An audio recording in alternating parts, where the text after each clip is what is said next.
Book 4 ends with Chapter 9, which is on the agricultural systems, which are being contrasted with the mercantile systems. The title of this chapter is quite long. We can just call it Of the Agricultural Systems, and it's really about the French physiocrats and an economist known as François Quesnay. Most of all, I suggest you view our video on Quesnay and the physiocrats elsewhere in the History of Thought class. Smith explains how it is that the physiocrats viewed agriculture as the true source of net revenue and net wealth in an economy.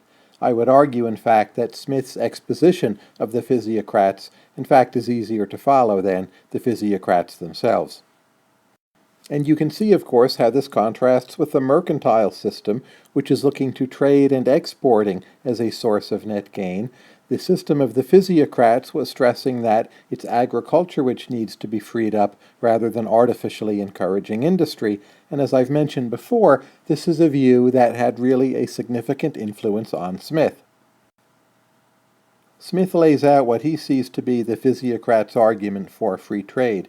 If you truly view agriculture as the source of net productivity in an economy, well, you want that net productivity to have as high a purchasing power as possible, and that will suggest having relatively low or cheap prices for tradable goods, which you will get from free trade.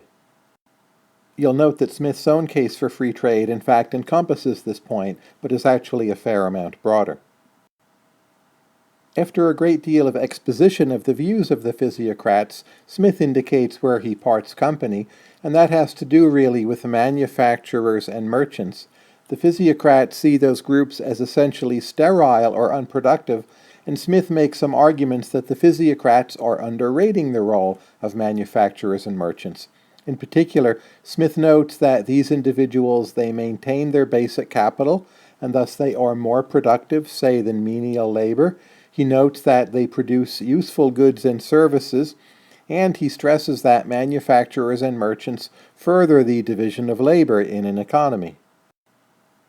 Now, this is an extremely tricky discussion because in Smith's own Book 2, Chapter 3, and you can go back and re-listen to the video on that, Smith himself argued that agriculture was in some ways more productive than manufacturers and merchants. So here we have Smith trying to stake out a middle ground, claiming that the physiocrats have gone too far, while at the same time there is some way in which agriculture yields you a higher net surplus. I don't think Smith actually quite succeeds in walking this fine line, and when it comes to the issue of just how productive are manufacturers, merchants, and other traders, I think that Smith's discussion in Book 4 comes closer to the truth than what he wrote in Book 2, Chapter 3. In any case, Smith was a great admirer of the work of Quesnay and the physiocrats, and in this chapter he described it as, quote, the nearest approximation of the truth, and he praises the physiocrats for having brought about freer agricultural trade in France. Book 4 now closes, and right at the end of this chapter, Smith indicates that his main topics for Book 5 will be the proper functions of government and also how to raise revenue.